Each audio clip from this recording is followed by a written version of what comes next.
The winner of the 2024 Crabbo Breaking Barriers in Canada Award goes to The Diary of a Naija Immigrant.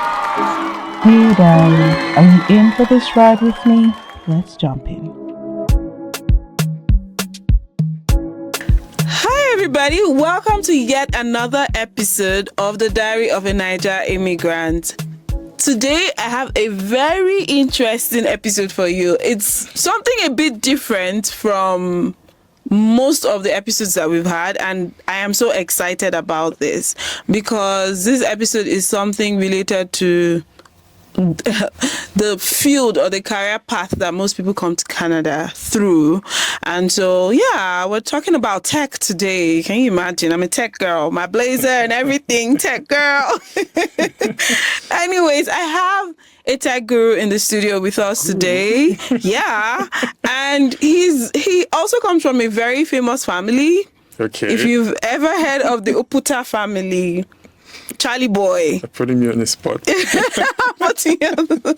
So yeah, this is royalty with us today. So pay some respect, subscribe, like, comment. Anyways, I have with me in the studio Evangel, or Evie for short, Oputa. Welcome. Thank you. That was quite the introduction. I'm glad you like it. Thank you for having me. Oh, I'm so glad to have you. And thank you. This was so last minute. Like, do you want to know the backstory behind how we got here? You don't want to know. Anyways, I'll put that maybe later. Anyways, part two. So thank you for making it at such short notice and within tight schedules and everything. For people just meeting Evie Oputa for the first time, could you tell us who Evangel, aka Evie, is? Okay. So name is Evangel, but people call me Evie. Right, I'm the founder of Begin Fusion. It's a tech and marketing company. We help businesses, not-for-profit, integrate tech into the ecosystem and help them run growth marketing campaigns. I got to Canada sometime in 2020, right in the middle of COVID. Right, quite the journey, right, but it was interesting.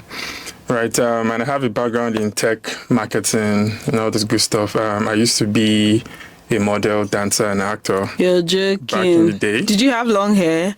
No, but I had an afro. Oh, really? Cool. Because I know your family is known for interesting hairs. So, yeah, that's a little bit about me, right? You know, I have a song on Spotify, right? I put out a song sometime 2-3 years ago. You know, one of all those things you have on your bucket list. You just want right. You just check it out. So it was good. Title of the song is called My Hustle. Do you want to give us like maybe the hook or something? Go on Spotify. No. You have to make hook on so that we can go on Spotify. Who cares what they want to say? Not me. They're going to keep on watching like a movie. Okay. That's the chorus of the song. You know, so that's just me, right? You know, I like to enjoy myself, you know, while doing great work. I believe that life is a journey, not a destination. So you have to enjoy each moment, each day. So like being here right now, having the time of my life. Nice. Right? I love that. That's my approach. Life is too short. So you got to appreciate the time you have, the people you have that time with as well. So that's a little bit about me. Beauty. Are you very close with your family? Like, how much influence has the Oputa family that we see in the public? How much influence does it have on your personal life? So, there's one thing about our family, right? You are always taught to be a person of yourself, right? You know, even deciding what course you want to do in the university, what school you want to go to, right? They let you make that choice. Like, you know, watch that people before you were in a certain kind of profession and did certain kind of things doesn't necessarily mean you have to do the same things. So it's like forge your path, you know, find your own way, what you want to do, what are you passionate about, you know. So that is what I would say. We are advised to do something that we like doing, because at the end of the day, it's your life, right? So you got to be responsible for that and enjoy it. So that's one thing I really appreciated about growing up, right? You know, because we had a lot of influence. At the point, I thought I was even going to join the military. Really? You know, so, but it's like, what do you want to do? Right. You know, and things like that. So you find your path, and, you know, I found mine. I love that. I really love that. For those of you who don't, Canadian subscribers or listeners who are not sure of what we're talking about. So Oputa is a very famous family. Just do a Google search in Nigeria. And his uncle, your uncle Charlie Boy. Well, we call him uncle. We call everybody that's older than you in Nigeria. We call them uncle. Well, a relative of his, uncle or cousin, or is a very famous socialite. He's just in the public. He's a famous person. That's a better word. He's a famous person, like famous. He has a very famous personality. In fact, growing up, I think I watched Charlie Boy's show every Saturday, right? And he's got like the looks, very interesting look going on. He does music. He has a show. He had a show. I don't know if he does that anymore. And he's also like into bikes. He loves those bikes. He loves his bikes. Like he's into bike riding. And so if you're a biker, you probably want to look for who Charlie Boy is. And then the justice is his dad. Chief Justice, his dad. His dad was a very famous Chief Justice of Nigeria. So yeah, Oputa family is when he introduced himself and he was like, I'm Evangel Oputa. No, you didn't even introduce yourself. I think we met at the conference, and then I saw it on your tag. And I was like, Oputa, are you related to the Oputas? And that was how the conversation got started. But anyways, I'm so excited to have you. So this is Diary of a Naija. Yeah, this is Diary of a Naija Immigrant. You said you touched on it for a little bit, but I'd love to dive into it even more. You said you moved here in 2020 at the peak of COVID. Tell us about your immigration journey and how you got here. Okay, so I would say my immigration journey really started a long time ago, right? You know, I think while I was even I was in India for a couple of years. That's where I did my bachelor's.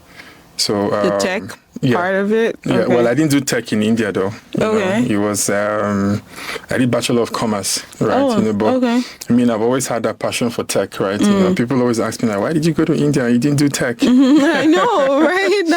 That was my assumption. But what I say to them now is, you know, whatever tech you did back in the day is no longer relevant, right? You know, and tech is such a fast-moving industry that you always have to update yourself, you know. So if you have the passion for learning and things like that, you know, and I mean, I build a business right now out of tech, right? You know, so it's just your passion and how you can grow in that field, right? You know, so back then, while I was in India, I started looking at where I want to go next, right? When I leave India, right? And Canada came up on that list. How long ago was that?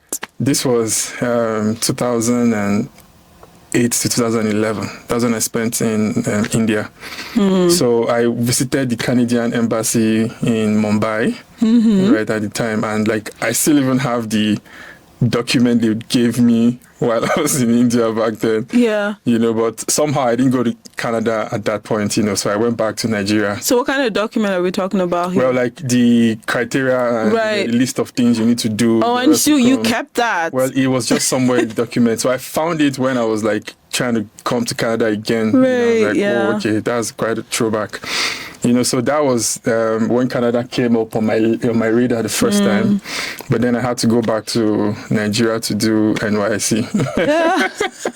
It was like, don't you want to come and do NYSC? I'm like, okay. Right, just in case you decide to go into politics, you need your NYSC. Right. NYSC is called the National Youth Service Corps. It's like a paramilitary thing that everyone who graduates from university or college has to go through in order for you to proceed in whatever you want. So like you might do your master's, you might do anything, but provided you're within the age bracket, you have to do NYS. It's one of the criteria for you to even hold a political position 100%. In Nigeria. Hope I explained that properly. Yeah, you did. So that took me back there, and I did that. Right after that, I started a blog. Yeah. And the blog was pretty much just putting out things. Then after a while, people started coming to me to put their products on the blog, right? So then I started reaching out to people as well to get their stuff here. So when people bought or sold anything from my blog, I got a commission out of that. Cool, right? So like influencer thingy. Kind of, yeah. Right? So that blog transformed into my first digital marketing agency, right? Because I saw the power of the technology, connecting businesses and customers, right? So started doing that 2013. That is the business that transformed into Begin Fusion of today. Right, so building websites, running campaigns, Facebook, social media, all those good stuff. So while now trying to come to Canada again, sometime in 2019, I was working with a fintech that became the first unicorn in Africa, right? So after Visa did minority investment in the company. So had a lot of exposure to data and all of that, and planning to come to Canada, doing research about the Canadian market and all of that. So decided to add technology part into the digital marketing agency, and that was how Begin Fusion was formed. So came here in 2020, and the rest is history, pretty much. Cool. So how was that journey for you? Like your application process and you actually moving, was it a smooth journey? Well, I'm assuming it was not a entirely PR. smooth though. Yeah, it was PR. Okay. It was PR. So the most interesting part in the entire journey was I had spent time in India, right? And the process then is if you spend more than, I think, 90 days or something in a particular country, you got to produce a police report. Oh. Right. So the Canadian embassy in Nigeria asked for that police report, right? So I went to the Indian embassy to try and apply for a police report, and it was quite the stressful process. So it's like, okay, they asked me to provide, so I provided a couple of documents that tied me to being in India, my certificate from the university I went to, and all those kind of things. So they said they sent some cops to the last known address I was in India, and they came back and told me that nobody there knows me. Really? And I'm like, how? It's been like I left India in 2011. This was sometime in 2018 or 2019 or something. Over I'm like, 7 years. How many people live in the same spot? Who's going to so there was a lot of back and even before they even got to send cops there, like there was a lot of back and forth, writing letters, going like. They knew me as like one of the staff members in the Indian embassy in Nigeria. Wow. Because I went there so every much. Time, because I'm like, this doesn't make any sense, Yeah. Then there's in Mumbai you have the foreigners regional registration office. So that's the office that handles anything for foreigners in the country, your visas and things like that, So sent emails to them, reached out to like the minister or something. So it was tough. But what eventually now helped out was while I was going through my old stuff, I found my lease agreement of that same address, my less known address, and that was what I now took to the embassy and like, hey, they say they don't remember me there, but hey, this is a lease address. And how they do it in Mumbai, your picture is on the lease. The picture of the landlord is also going to be on the lease as well. So I had all those things there and everything. So that was it. Then they sent it back to Mumbai and the police. Then I also found there was a police clearance that the Mumbai police gave me in 2008. So I also found that as well. So I said, okay, this was also a police clearance I got and the lease agreement. And that was how they issued me the police report, and that was how I got the PR. If I didn't get that, then maybe I'm not being in Canada today. Right. See, always keep your documents. Keep your documents. Moral of the story. Yeah, that's the moral of the story. And you seem like someone who likes to keep all the documents, from what you even said about finding the list of things that you were supposed to have in order to apply. True. Yeah, you're that kind of person. I feel I'm that kind of person too. And sometimes my husband is like, I keep boxes of everything. It's like, you don't need the box. I've digitized all those things now, though. Right. Instead of having physical everything as a tech guy in your mind now. I mean, it's easier, right? Right. Yeah, that makes sense. So that was the highlight of my experience journey to Canada, right? Right. Yeah. I see. Apart from that, you seem to have had a sure path to come. And that was the only, like, other people had different other hurdles of maybe visa or things like that, or not knowing what to bring or age or things like that. But yours seemed like... Well, it was the program at the time, right? Skilled worker program, right? Right. Part. So if you had 3 years of experience and above, if you're a certain age, if you had a master's degree, so all those things pretty much worked in my favor, right? So it's like when you do your IELTS and all those things, you have a certain score, whatever it is, right? So putting all those things together, I already had a master's degree at the time, certain age, I was less than 30 at the time, right? Okay. And work experience was also part of it. So putting all those things together, you had, and there were not too many people trying to come to Canada from Nigeria at the time. Are you sure about that? 2020? Yeah, but 2020 was 2019. 2019, I got rejected to come to Canada as a student. I'm not joking. I got admission and everything, and I got rejected. 2017, was it? No, 2018. I got rejected to come for my cousin's wedding here in Canada. Yeah. My husband wasn't going to come with us. It was me and my son. He was 1 year old, so that's why I remember. And my son, the one that scattered it's not even me, my small baby. Why are you denying my child, right? My dad, come alone now. Right? My dad also got rejected. My dad had lived the most part, like he went to uni here in Canada, and he wanted to come for his niece's wedding, and we all got rejected. So, so don't say that. 2018, 2019. Yeah, it wasn't. The fact that you had that smooth path doesn't mean that it was. Trust me, so many people were getting rejected, myself included. We literally had to use a lawyer to get into, in order for us. I still use the student part, the same school and everything, but yeah. Cool. Anyways, it's not about me. So tell me about what you used to do back home. Like, you've already delved into it as marketing and how you started a blog and all of that. How was tech for you in Nigeria? Okay, so my first official job was actually in a tech company back in the day, right? We used to provide services to the likes of like Dangote, Access Bank, and all of that. So it was interesting because I've always liked technology. What kind of services do you? Do you know? I'm sorry, I sound, but.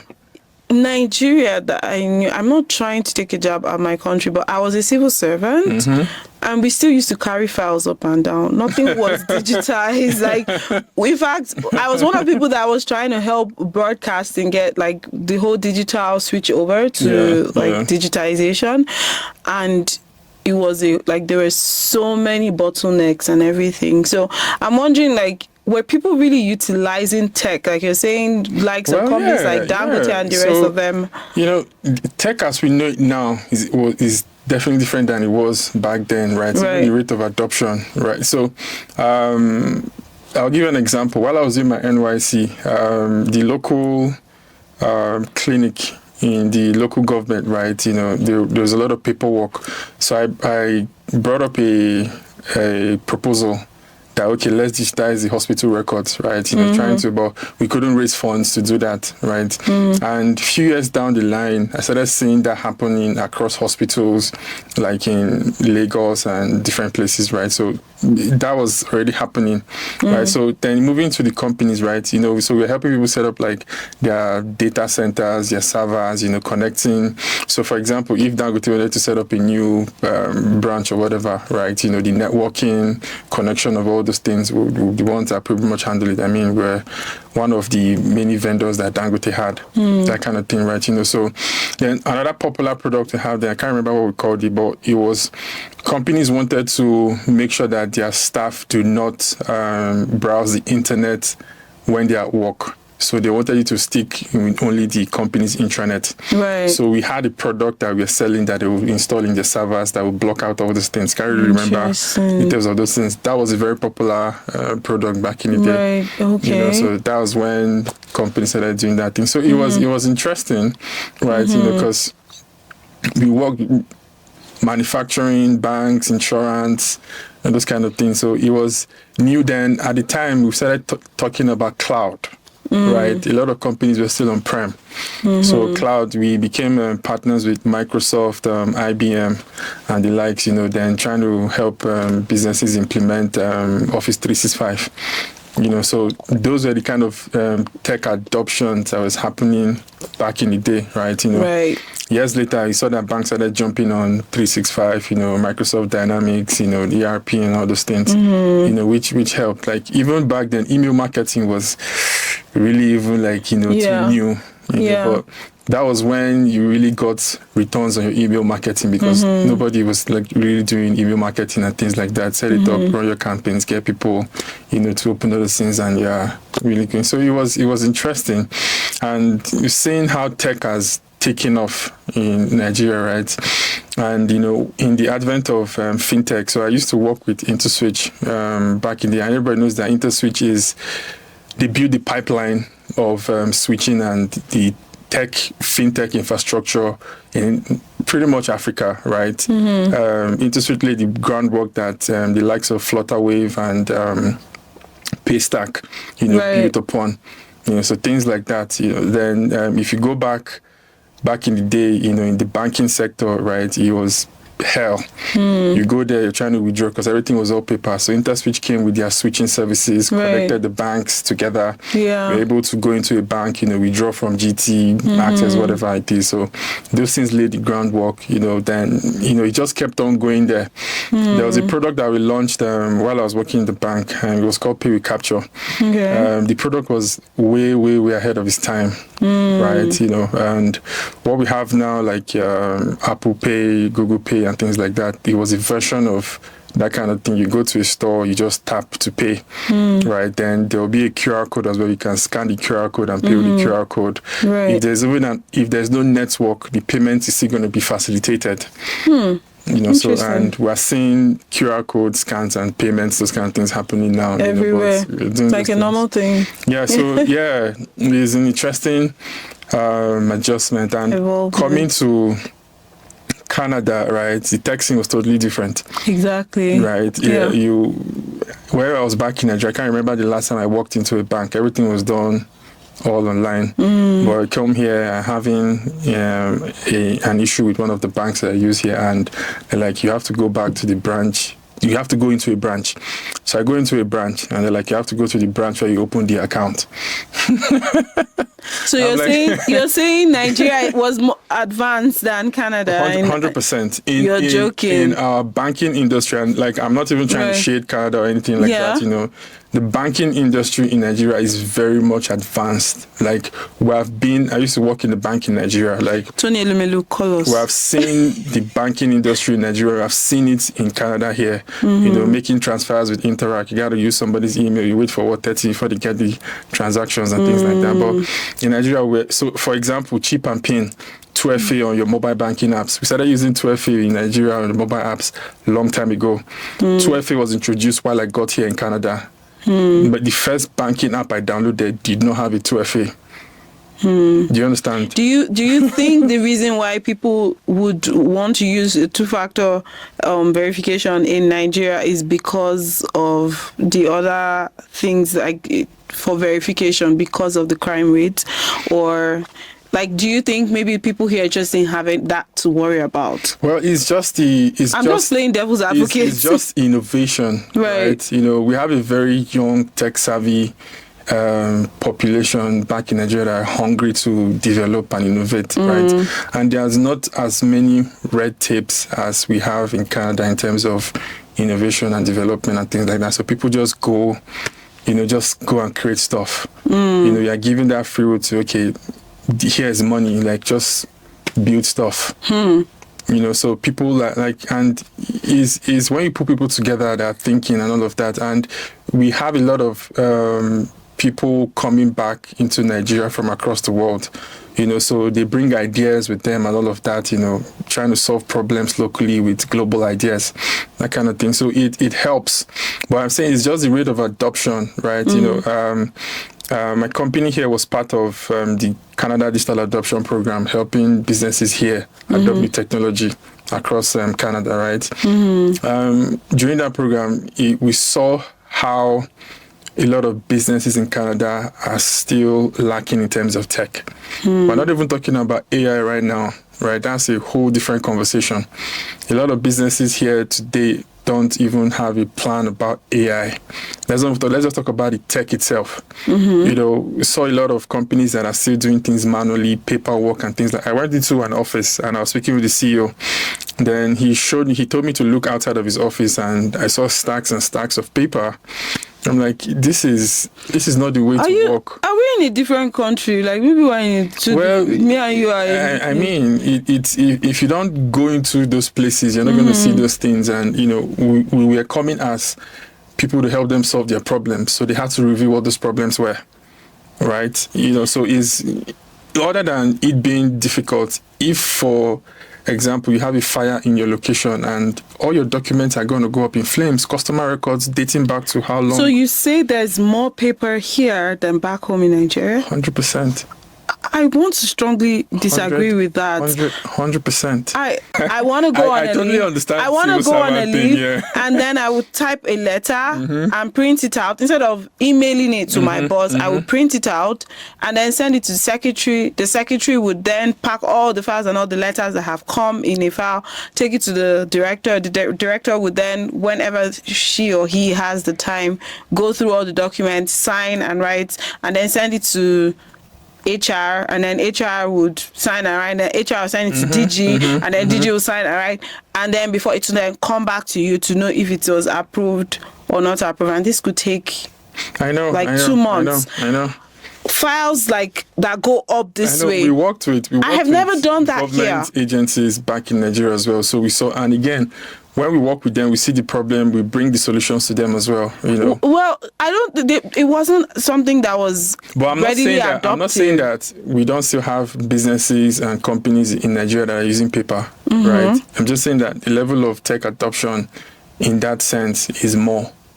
Because again, I'm not speaking from somebody's opinion. I'm speaking from experience, lived experience, my own personal experience. Yeah. I've dealt with businesses in Nigeria. I've dealt with businesses here in Canada, right? We operate right now across Winnipeg and Calgary. And the CEDAR program, we got exposed to businesses across Canada, right? I mean, because digital company, you can provide your services online. We don't need to be physically in your office to do that. So we saw the thing. So again, that's the beauty of what we are bringing into Canada as immigrants, right? We have global experience, right? Lived in India, lived in Nigeria. I'm bringing my experience from India and Nigeria to Canada, right? Putting all that together. And that is the reason why Canada is such a unique place. Yeah. Because we have a lot of skilled people that are coming from across the world, experienced with skills. Canada has a pool of great talent across all industries, not just even tech.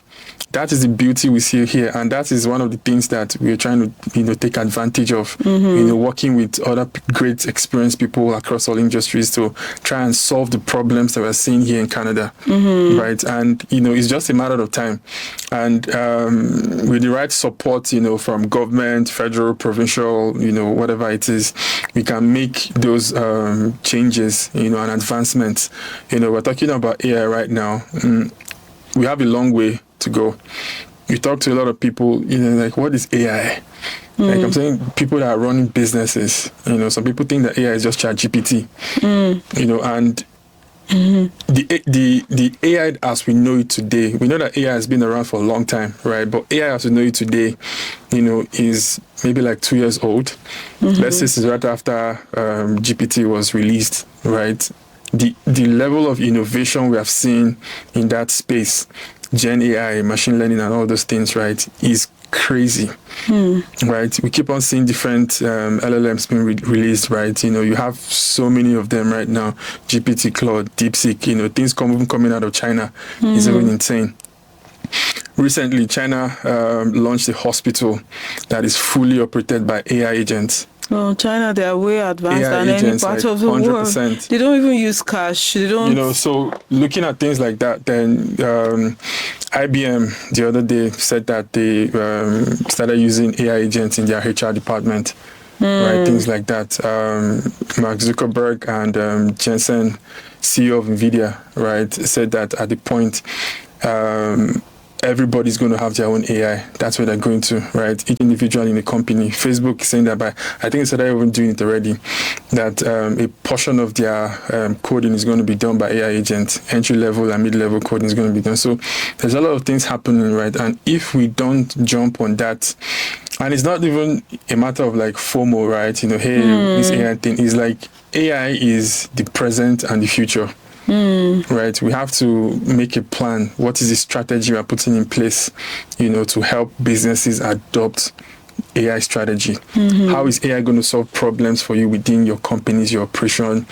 Have a complete strategy that takes into account your policy, how your teams would use the AI, the ethics as well of how it's going to be, how you're going to. So putting all those things together is to come up with a very comprehensive strategy that covers every aspect of how you're going to use AI and things like that. Then we build into that and, you know, build on that, taking it into the future. So it is interesting. It is interesting. From everything that you said, I'm just wondering, do you think Nigeria is actually ready for all of this, like practically speaking? And do you think, like, for maybe someone who's in Nigeria and they're watching, do you think there's actually space for people who are in tech? Because I'm asking this question because my husband is in tech, but I don't think he had that space to thrive when we were in Nigeria. It was when he came here, and I'm like, how can you be tech guru and it's not getting utilized to the extent of it? And then we came here and I was like, you have to apply it. So like, I know you can't do this. He was even scared because he thought this place was way more advanced on everything, and he was like, I'm like, no, you can't do this. Like, you are a guru. What, that is your name. Your name is Guru Machine. You can't do this. And then he started to go and he was like, oh, this thing is not that hard. Like, this is not. I'm like, I told you. Like, I don't have to be there to, but like, it's just me believing in him. But there are so many people too who don't believe in where they are because they feel like this is the Western world, so, and they know way more. You just hit the nail on the head, right? You got to believe in yourself, right?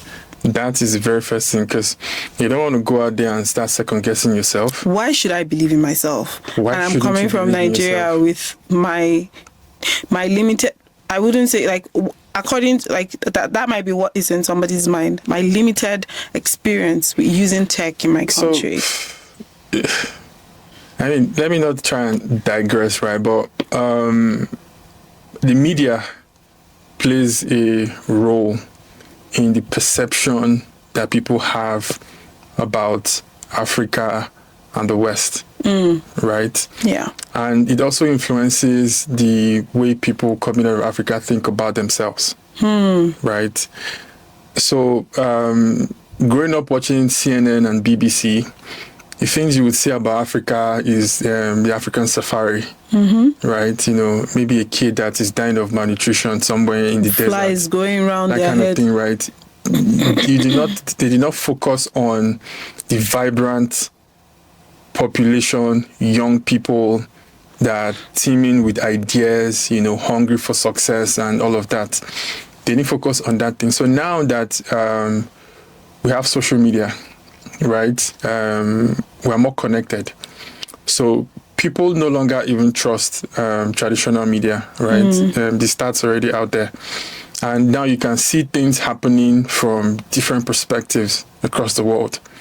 You can see that, hey, that thing you're doing in Lagos, right, is something that is even new, that nobody has thought about maybe in Australia. So you need to do a lot of research and be grounded in yourself. Understand, yes, it's definitely a different environment. Doing business in Nigeria, doing business in Canada is totally different. But you have to believe in yourself. Know that you are bringing value, right? And be sure to bring value.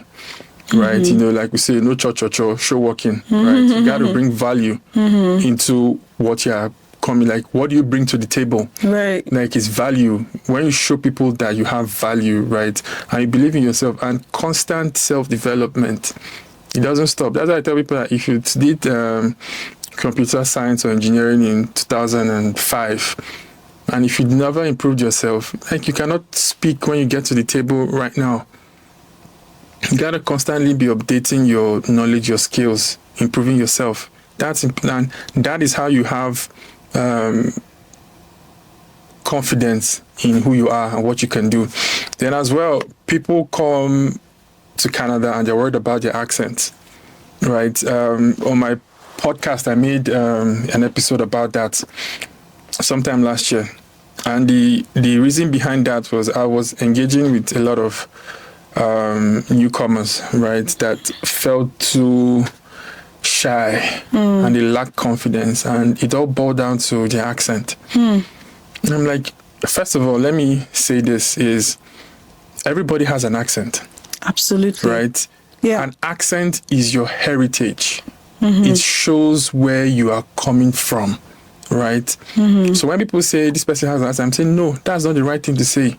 What the right thing to say is this person has an accent different from mine. Exactly. Because if you're in the US, you speak with an accent of people in the US. Even in the US, people from the southern part speak different from people from other places. 1000%. People in the UK would speak how they speak. A French person has a French accent. So you come here thinking that your accent is not good enough. So you are shy, you are losing confidence, even if you know your stuff. So you go to a job interview and you cannot project your confidence, even if you know it. So you're not going to get that opportunity. So you're robbing yourself of opportunity because you think that your accent is, even if your English is not good, that's not the problem. You learn if you want to learn English or you want to make your English better, like 2 hours every day. Classes. Yeah. Get better at it. But that's also a problem. People want to, like, if you hear me speak, like, you definitely know I'm Nigerian. It's my heritage. Yeah. I wear it like a badge of honor. Just like a British person will come and say, what are?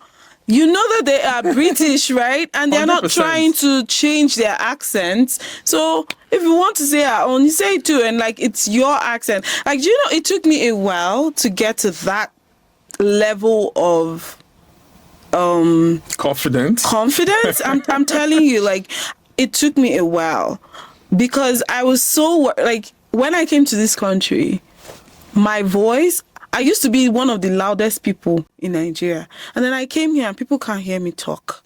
Wow. It was that, it affected my self-confidence to the point where when I'm talking, I can't speak out loud because I don't want to be labeled either with my accent or a very loud person, right? And so, like, it reduced my self-confidence, and I used to be the most confident, like, everybody, there's nobody that does not know me. Like, do you understand? It can happen. Exactly. And so it took me a while for me to realize, like, it was my boss at the office that was like, he's married to a Mexican, and I understand what you're saying. You speak good English. It's not a problem. Everybody has an accent. True. My wife is Mexican. She has an accent. True. Like, we are Canadians. We have an accent as well. And then it dawned on me. I was like, wow. And I think one of the reasons why that, like, my self-confidence was a little bit diminished when I came here was because I have a background in mass communication, and I studied photojournalism here. Like, I majored in photojournalism, but it was a journalism program. And I was like, I would really love to. I've worked at NTA, and I've worked with Voice of Nigeria. And then I was a regulator. And so I really wanted to go into that broadcasting space here. But someone told me that I would rather do well writing or taking pictures instead of being in front of the camera, like behind the scenes, because of my accent. And that was the breaking point for me. However, look at me now. I'm on CJSW radio. Right? So it took me a while. And I feel like I think it's something that has to come eventually.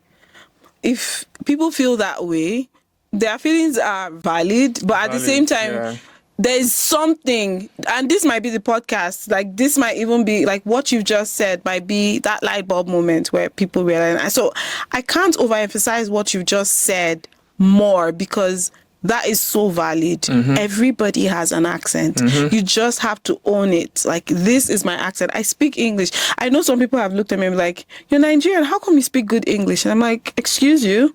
I mean, you get that a lot of times. Yeah. Like, I mean, I just explained to them, right? You know, like, again, not a lot of people have good understanding or good knowledge about world geography. And, you know, like, really, people really don't even care about their more than their bubble and their circle, right? You know, so talking about a country that is part of Commonwealth, right? That the first language is English. Exactly. And someone's asking you, we're colonized by the British. We're crying out loud. You're like, yeah. I learned how to speak English before I could speak my own native language. 1000%. I went to primary school, you know, and the first thing I heard was English. Exactly. You know, the first thing I heard my parents say to me was in English. Exactly. You know, so we have those things, and but people just need to be confident. And even if you speak and people don't understand your accent, it's not on you, it's on the person, right? Because right now there is no accent that I cannot understand, because I have that exposure.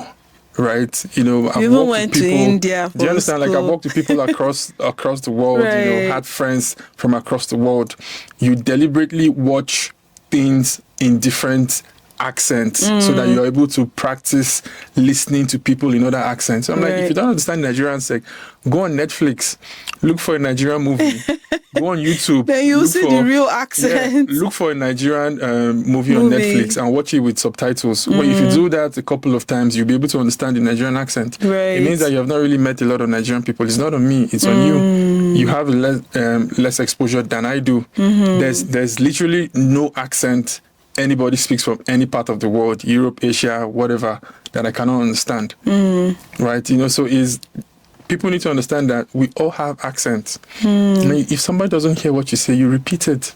Right? If they can't understand, write it down, show it to them. You teach them how that word sounds in your own accent. Do you understand? Like, then you know that you have helped somebody along your journey. Right. But you cannot, you just so you need don't to get have, offended. No. Never. You know, go accent. I'm like, that's it. Like, I cannot get offended because it's my heritage, right? I want to be able to speak anywhere in the world and people know that, okay, he's Nigerian. That's originally I'm from Nigeria, yeah? So that traces me back to where I'm from.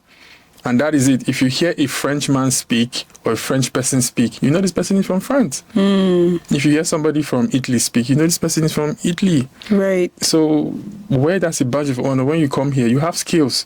If you don't even have the skills, you go and learn the skills. It doesn't take you. So there was something I stumbled on, and that thing has changed the way I learn about anything, right? All you got to do is 18 minutes every day. In a year, you would have spent over 100 hours trying to learn something. So if you say, I don't have time, break it down. 10 minutes in the morning, 8 minutes at night. But you have to be consistent. Consistency is key, right? Discipline is more important than discipline and your passion, right? You can be passionate about something, right? You know, but your passion will fluctuate. But if you are disciplined, right, and disciplined to be consistent, that, okay, the day will not end if I don't spend 18 minutes trying to learn something new to build my skill. Set a time for yourself, 6 months, 1 year. Start now. 6 months down the road, you would have developed a new skill, right? Put yourself in the circles, follow people on social media, listen to podcasts, newsletters. Put yourself in the ecosystem of what you're trying to learn. Let it come into your feed. Like, teach your algorithm what you want to see in your feed. Oh, yes, not like a tech guy. Right? And that's how you get better at things. So when you find yourself in what's it, like, I don't know something today, not a problem. Come back to me in a month's time. In a week's time, I will give you a summary. Come back to me in 6 months. I can teach a course on that thing. You know, it's just that constant desire and, you know, that I want to get better than I was. Right. The Evangel you see today is not the Evangel that you might have met 5 years ago. The Evangel you meet 5 years from now is not the Evangel you're going to see today. I want to keep on getting better. Like fine wine. If you listen to my song on Fine Spotify, I have a line there. Like fine wine, I keep on getting better day in and day out. That is the process. There we go. Just keep on getting better. Better yourself in all you do. In your business, same thing, right? The way we are fine-tuning, so it's like you hear things from your clients, you're getting feedback from the market, you fine-tune your processes, your offerings, and all those things to better serve your clients. On that note, I'm a small business owner, and there are so many small business owners that also watch or listen to our podcast. As a small business owner, how can I use tech in order, like, how can I leverage tech in my marketing? Because you're a tech and marketing person. So I would not just put it only in marketing, because the way marketing should work, right, is when everything behind the scene is in place and is supporting the overall business, marketing can do a better job, right? So let me break it down, yeah? You don't have a CRM and you want to do ad campaigns. Where are your leads going to be saved? So you need a CRM, right? As an example, managing your existing client data. I run into a lot of businesses who have thousands of records in Excel sheets. And they're worried that, hey, we're not following up on our clients, we're losing track of this thing. I'm like, of course, that's going to happen. Because in your Excel sheet, you cannot set reminders. You don't have data. You cannot follow up. You cannot set an automatic email or automation that is going to happen, right? So the data, you're even going to lose it. What is your sales cycle time? You can't even say that. How long does it take from a lead to turn into a client? What were all the touch points that happened that made them become a client? You can't say that in an Excel sheet. So having your tech behind the scenes set up, all the things you need to run your operations, from marketing, your sales, accounting, your invoice, your website, the kind of type of business you do, people are going to jump on your website. Do you want them to submit a form? Do you want them to reach out to you? Whatever it is, by the time they submit a form, where does it go? What happens next? It goes into your CRM. Ideal situation goes into your CRM. An automatic email is sent out to them, right? Notification is sent to a person internally that, hey, we just got this. Please reach out to this person. Follow up. That person does a meeting with the person. You have the data in there. What happens next? You set the process, the blueprint, map out your process. We call it process mapping, right? Understanding your process of the business, your customer journey. What happens when you engage customers? What happens when you are providing the service? What happens afterwards? So we have that mapped out, yeah? Then identify the pain points. When you identify the pain points, you now find the technology that will solve those pain points. I don't have any way of managing my customer data. Okay, CRM will take care of that. We need to send invoices. Okay, you need an accounting tool that also connects to your CRM as well, so that you can issue invoices and see the record in there, right? That kind of thing. You are doing marketing campaign, you don't have your analytics set up. It means you have set up your analytics. You run a campaign, where are your people coming from? What campaign brought them to you? What social media did they come from? When they went to your website, what did they do on your website? How long did they spend? Then you start to see patterns that when you launch a campaign, people from Facebook, when they come to your website, are interested in this particular thing. Then if you dig deeper, like what is the demographic and psychographic of those people, then you can understand those things better. Then with that, you can now target more people that fall within that bracket. But you need those data. Do you know, so if I was somebody listening to all of this now, you've talked about the forms, you've talked about the website, converting leads into sales and CRM and analytics and everything. Someone who is a business person and the person doesn't know much about marketing, this can be very overwhelming. I'm like, oh my goodness, like even listening to this, so am I sure I can still do this? What is the first step? How do you break it down for that First person? step is going to our website and contacting us. Shameless plug. Shameless plug. BeginFusion.com. So, I mean, first step is what they have actually done. Identifying you need to do something different. Identifying you have a problem, right? So when I find that problem, document it in your day-to-day when you're running your business. What are the challenges that you face on a daily basis? Document it, right? If you can, do your process mapping, right? But again, you need to leverage people that have the expertise to do that. So that's where people like us come in. Like mapping out the process, that is where you can identify where the problems are, the bottlenecks and all those kind of things, right? I had a client back 2 years ago thereabout. There was a lot of paperwork in their process. It was a manufacturing company. So somebody prints out a paper, signs it, gives it to another person signs, they upload it and things like that. So we're able to identify all those things when we did a process mapping. So map out your process, from how you onboard clients, how you discover clients, when they go through your funnel, when they go through the journey, how do you provide services to them, right? Doing all of that, you would identify the problems that are in your processes, right? And when you identify those problems, you can now have a consultant come in and say, okay, this is what we have seen. But then a consultant that knows what they are doing would also want to do their own process mapping as well. But identify it definitely helps. But if it's a small business, if you maybe want to do things on your own, DIY, right? Identify the problems, do your research, right? Go on to different places to find out the resources, right? Then find out the technology that can solve that problem. Then you can onboard it. You are going on meetings, you are taking notes with your clients. Start using a note taker, right? AI note taker that can help you take all those notes when you're in those meetings. So then you don't have to summarize document the meeting anymore.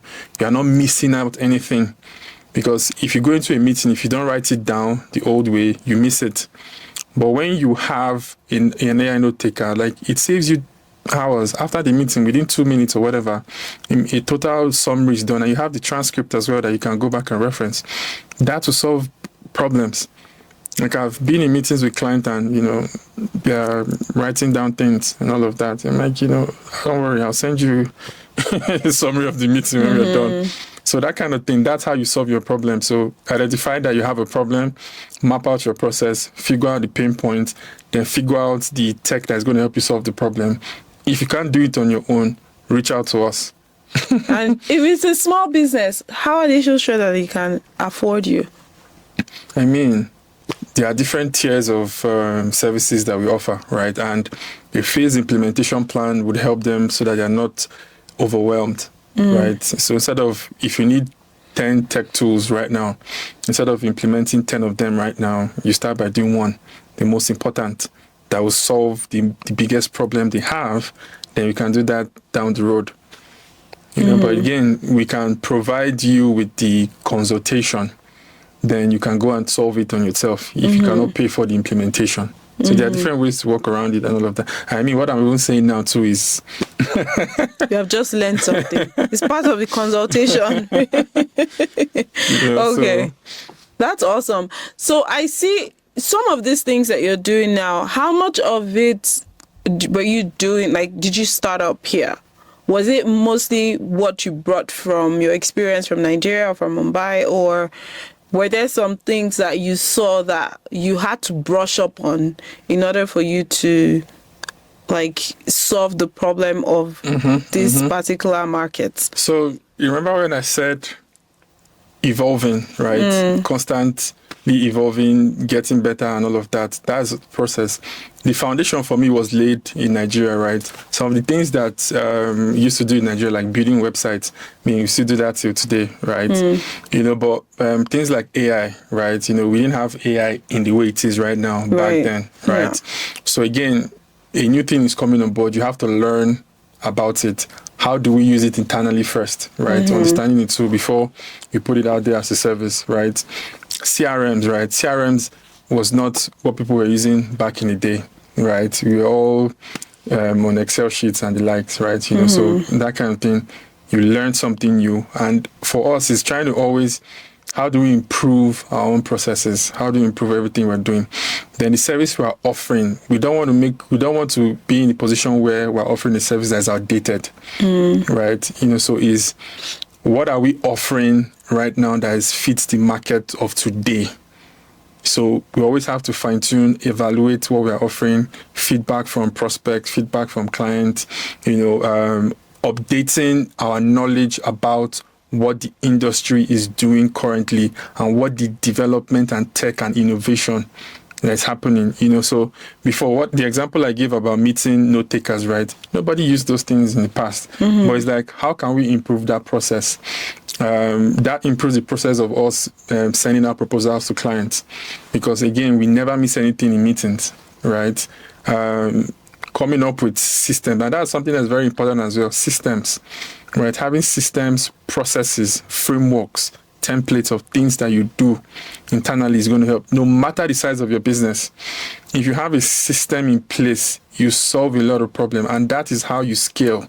Because if you can bring in somebody today and the person will be able to understand all that you do, you have a system in place, marketing, sales, project management, accounting, whatever it is, you can replicate yourself in your business quickly, right? Without having to bring somebody and open your notebook and start showing them that, okay, this is what we do and all of that. You have process, you have trainings that you can do.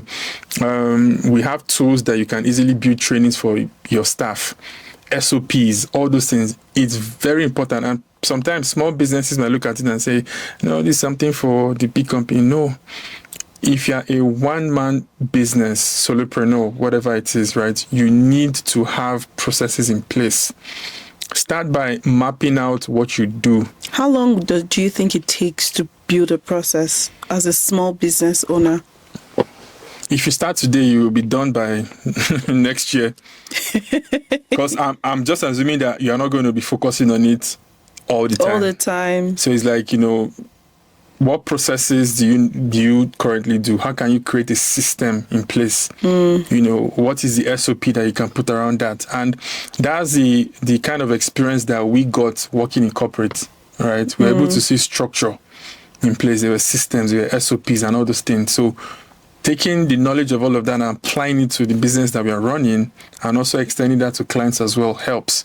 So it's another thing again, you can hire a consultant, an agency or whatever to help you build those systems in place. Okay. I know you've said improving yourself and innovating yourself and all of that. Let's say there's someone listening or watching this podcast and they probably want to move to Calgary or Canada or any part of the world, like they want to jackpot, and they are a tech person, or they're just about to, because most people come in through tech. They feel like tech is the hot market. Like I have an in-law that is like, he wants to do tech because that's his friend is doing tech and he's making all of that. Are there specific skills that you think would help them? Really? Yeah, so like AI is disrupting and is going to disrupt every industry, every role, So when you hear that companies right now are 10%, 30% of the code they write for their products right now is done by AI, that would have been a job of a tech person, a software developer writing code, right? But now, and like I said before, the kind of AI we know today is barely 2 years old. I know people say that, yes, there has been AI long time, but I'm saying the Gen AI that we know today, and I'm using the date of when ChatGPT was introduced, right? It's totally different. It's changing a lot of things, right? So before tech, a lot of tech jobs are going to be taken over by AI, right? A lot of it. So when you're having Meta saying that, hey, we want our entry-level coding and mid-level coding to be done by AI, that's a sign. So if whatever tech you want to get into, like put it together with AI. What kind of AI? Machine learning, LLMs, go behind the scene. How is this even AI built? What's the ethics sides of AI? What are the shortcomings of AI right now? I'm not saying everyone should jump into AI, but whatever it is you're doing, tech, non-tech, you need to be able to see how AI is already impacting that industry, the field, the role, and how it's going to impact in future. Because whatever we can do with AI now, imagine what it will be in 5 years, right? Whenever we're talking about quantum computing is going to increase that level times 10, times 100, whatever it is, right? So the world is going to be a different place in the next 5-10 years. There are some things that we don't even know right now that do not exist that will exist in 5 years. So whatever it is, and research the future of work. WEF, World Economic Forum, usually puts out things about the future of work. Go there and read it and see the skills that are going to be demanded for in the next 5 years, 2030, right? Look at those things. Plan for that scenario. Because we were in an event yesterday, we were still talking about AI. And one of the speakers said that, data entry, anybody doing data entry jobs, like, this is your call to action. Things like that. So how is it going to impact the role that you want to get into? And that is how you build yourself and prepare for the AI future. Nice. Not to be scared. Like, I don't say this to scare people. It's just to get you prepared. Right. Because you got to evolve. We saw BlackBerry and iPhone, right? BlackBerry was one time the best business smartphone in the world, right? Right. BlackBerry has stopped making phones. So you have to evolve. Personally, as a company, whatever it is, you got to evolve with what's happening. You cannot say, some people say they're afraid of AI. Don't be afraid of AI. It's here to help us. Yes, in everything, there's always a good side and the bad side of it. But let's focus on the good side, how we can use AI to improve. Do you know what they are doing in AI and healthcare? I have a friend, there's a podcast that, my own podcast I recorded. It's going to be out soon. We talked about AI in precision health. How AI, genome sequencing with AI. So it can diagnose anything that you need to do for yourself. That treatment is going to be one of one for you based on your DNA. You're joking. Do you get? And that is how AI is helping. AI plus quantum computing is going to help us find the cure of a lot of sickness and disease that we currently have. We get to the point where you can walk around with That's AI for good. Yeah, so that's what I'm saying. Like, people look at it and say, AI, don't be afraid. Like, it's going to help us. Doctors are already using AI in hospitals, and it's helping them increase their rate of diagnosing people the right diagnosis, right? China launched a hospital that is solely AI, and they were able to diagnose about 1,000 patients in maybe 3 days or something. So there's a good part of how AI is going to help us in the world of today, right? So find a way to use it to improve yourself, improve your position, improve your business, improve everything about you. The more good people are doing with the AI means that you have fewer people doing bad things with AI. So that's what I'll say about that. Yeah, that's a big one there. So if you're looking for how to penetrate the tech market here in Canada or in the West, like wherever you decide to move to, remember to hold AI. AI is your best friend in today's world, and use it for good. Look for those loopholes and look for a way to exploit them and see how to find a solution in order to, so that even though AI is doing their own thing, there are always loopholes, and correct. You're make it better too. Exactly, ways to make it better. So yeah.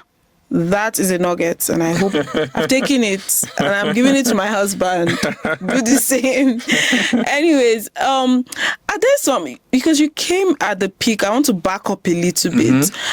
You came at the peak of COVID. What were the challenges or the good things that you experienced within your circle or even your career that influence who you are right now? Well, so there was definitely a reinvention of a rediscovery of myself, my path, and everything, right? Because before I came into Canada, right, an AWS certification. What does that mean? Amazon Web Service. Right. So I was kind of like training to become a cybersecurity specialist, focusing on AWS services, right? Coming into Canada, right? And that changed. Yeah. And again, part of it was my desire to continue my entrepreneurship journey as well. Right. So, again, as an entrepreneur, you don't need to know how to do everything yourself. You just need a good team that can help do all those things. Right. So coming in, sometimes you didn't even feel like you're in a different country because it's like you went from lockdown, got on a plane, came into a lockdown, you're inside the house, you're watching the same Netflix. Right. So you didn't feel like, but you had to know that you're in a different country. And at the time, there were a lot of virtual events, so that was good. Okay. I was able to meet a lot of people across Canada virtually. Like I have friends today that I've not even met face to face because some of them are like in Toronto and the likes, but we met in an online event, right? And people were receptive to meeting online more. And it helped move the needle of digital adoption.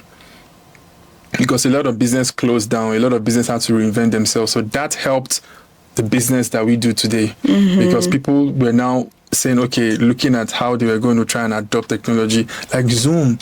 I know, right? Like, Zoom. Yeah. It was crazy. It became very popular. Teams, Zoom, yeah. So those kind of things helped. So that was a good part of that. But again, you were isolated. Yeah. Right. That was the bad part of it. You couldn't connect with people. And I'm a very social person. Anybody that knows me knows I'm a very social person. Like you. I'm back in Nigeria, man. I mean, if you live in Lagos, oh yeah, you go out to a lot of events, places, hang out with friends, just doing stuff all the time. Then, I mean, maybe COVID prepared us for that. So coming to Canada, again, is a different environment. You don't do those things as much as you used to do it back in Nigeria, right? So being locked down in a place was totally a different experience. Locked down in a different country. I used to live in Winnipeg. The first winter experience was like minus 55. Wow. We saw that minus 55 at the point, you go out and you see snow. I fell down at one point on black ice. And I was the only person around. So I was just laughing and I stood up and I walked. So it was quite the experience. But, I mean, we all survived COVID, one way or the other. So, good and bad, but you take it with a pinch of salt and enjoy. It's an experience, it's a journey, right? You just enjoy the time you have. Even if it's a bad time, you are going to get better at the end of that. If you're a diamond, if you're gold, whatever the process is, you have to go through a process, right, to come out on the other end better. So I like the way you say process.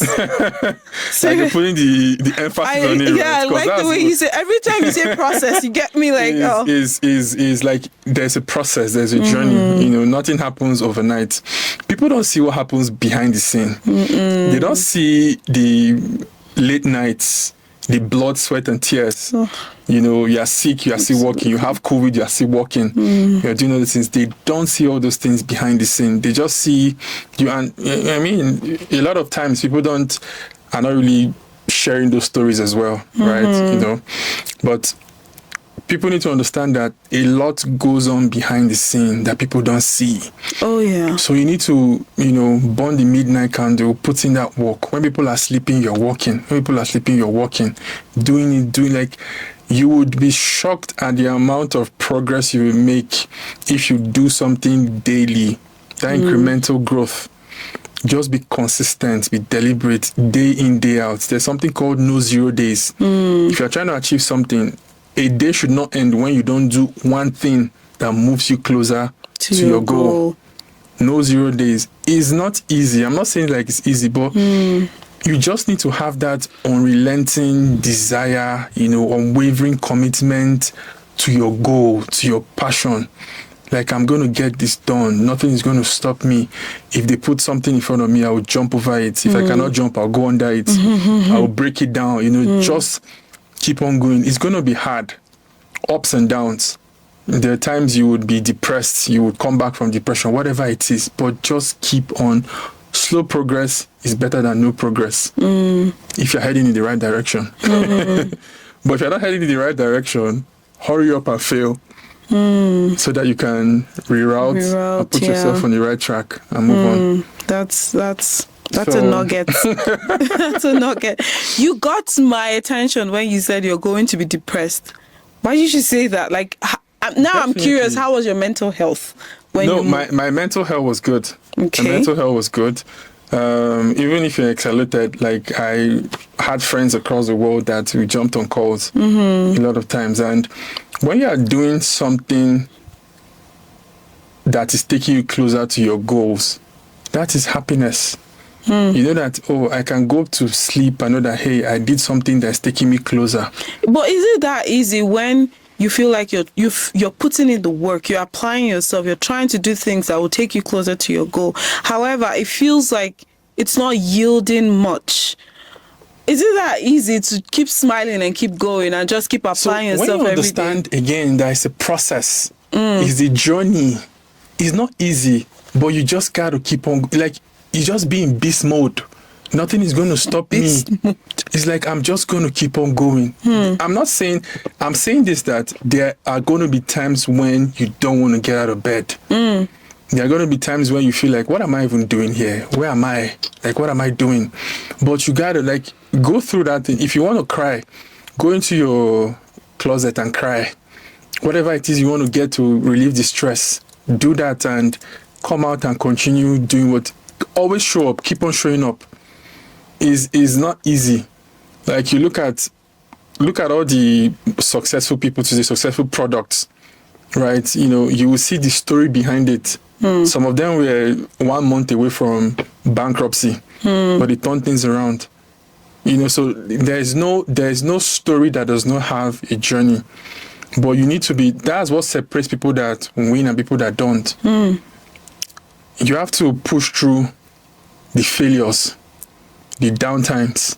So is when you have a vision, an objective of where you want to be, that is your tunnel vision, right? Hyper focus tunnel vision, driven, that, hey, no matter what, I'm going to get this thing done.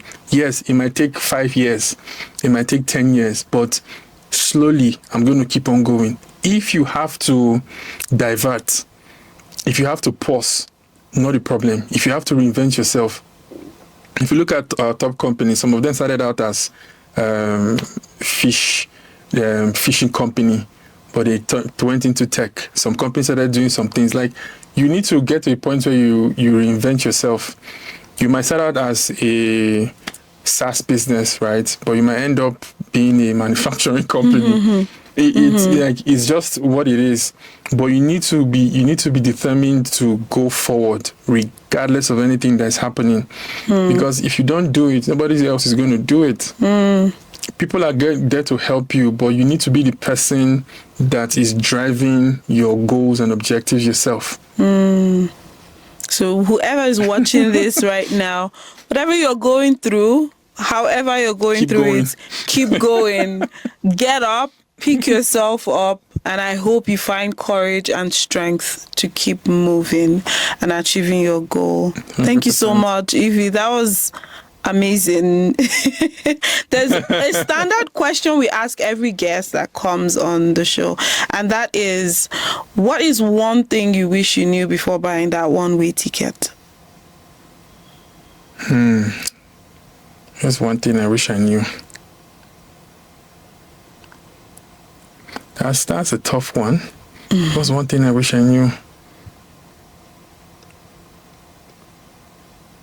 Nothing comes to my mind right now. Really? Yeah. Because it was like, whatever it is that you face in Canada, you solve the problem. Right? I don't regret coming to Canada with the knowledge that I had. Right. And how much knowledge do you think you had?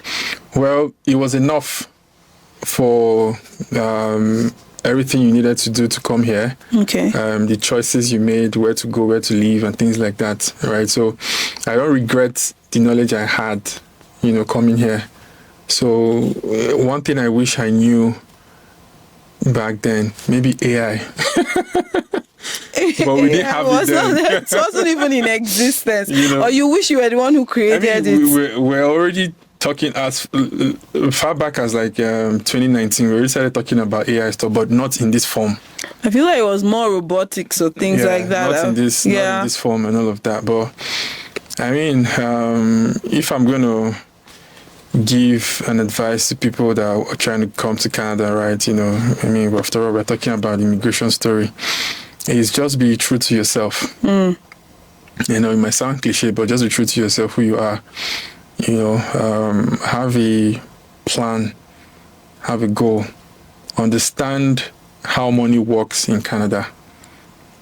It's different from how money works in Nigeria. Understand investment, stocks, ETFs, REITs, all those kind of things. How you're going to manage your money, credit history, all those kind of things. Understand those things, very important. Yeah. You're working, you're making money. What do you do with your money you're making?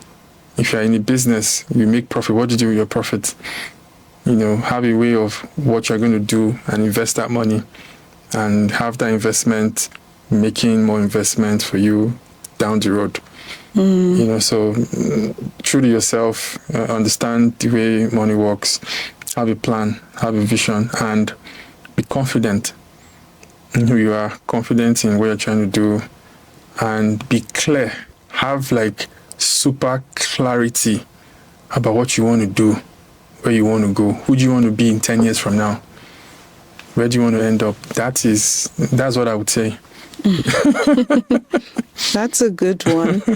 Are there any biases that you find that people have about us here in Canada? And do you feel like there are some of them you need to address and correct? Although we've already talked about some of them at the beginning, but I think biases could be like maybe they think you don't have the right skill, right? And I think sometimes people underestimate the ability of immigrants coming here to adapt and evolve. It's like, okay, I don't know the business environment of Toronto. Just give me a month. Especially Naija know they carry last. Yes, finally. So, like, you know, that's adaptation, and because you are doing that on a steady, you're adapting to the food, the environment, the cold, the people, the culture. You know, so is a journey of adaptation and evolving. So I think people underestimate how much immigrants can adapt and evolve. Power in that. So I think that's what I'll say to that, right? Other than what we already talked about. Right. Yeah. That's awesome. I love it. Love it. Thank you so much for being here. Now, For sure. Trivia. Okay. Winter or spring? Spring, 100%. Spring or fall? Spring. Spring or summer? Summer. Really? It's so hot in the summer. We know how to cool down. Okay. Jollof rice or fried rice? Jollof rice. The plantain and chicken. You had to add on.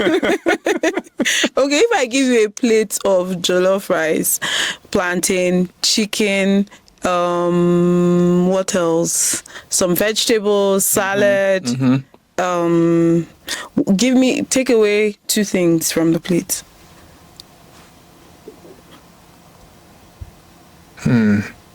Okay, I'll take away the vegetables.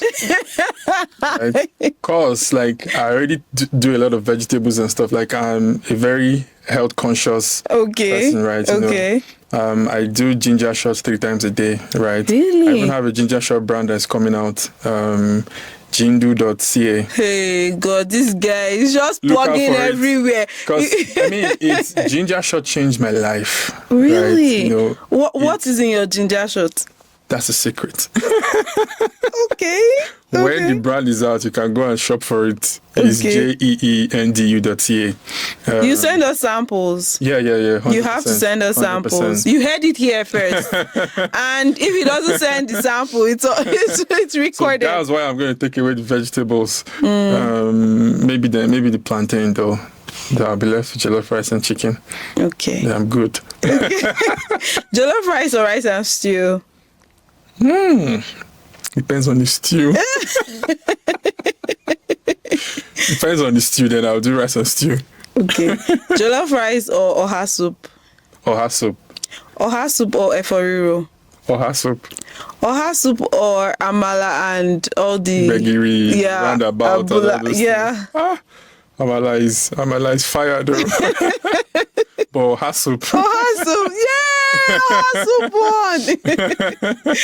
Okay, thank you so much. Thanks We're going to end on this fun note. And thank you guys so much for watching or listening, whatever platform you're on this through. Thank you for being here. And if you watched this far, why haven't you subscribed? Tell me, give me one reason why you haven't subscribed. So go like, subscribe, leave a comment, and we will see you on the next one. The Diary of a Naija Immigrant was proudly brought to you through Onyi's Lens. If you like this episode, then you should check out our other episodes. Don't forget to like, share, subscribe, and leave a comment on whose journey you would like to hear about next on The Diary of a Naija Immigrant. And until next time, I remain Onyi Ekenelbi. Bye now, friends.